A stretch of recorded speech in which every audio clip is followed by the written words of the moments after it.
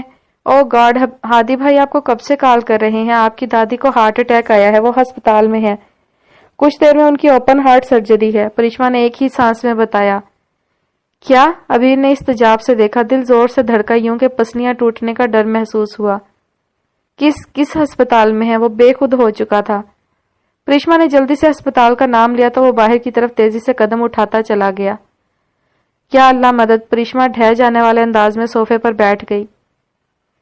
قصر غازی پر رات کے سائے گہرے ہو چکے تھے، لان کی بتیاں بجھ چکی تھیں۔ فروخ اور خواتین کو آئے ہوئے کافی وقت بیت چکا تھا جب مروہ صفا کو سوتا چھوڑ کر اپنے کمرے میں آئی تھی۔ شہر خاموشوں پر تیز ہوا سرسرا رہی تھی، مروہ کے کمرے کے پردے پھڑپھڑا رہے تھے۔ وہ اپنے کمرے میں صوفے پر اوپر پیر سمیٹے بیٹھی تھی، اس کی نظریں مووی پر چل رہی تھی۔ جب سے روحما نے بتایا تھا کہ بی بی شاہ کی حالت سٹیبل ہے، تب سے گھر میں کے مضطرب حالات کو کچھ سکون ہوا تھا۔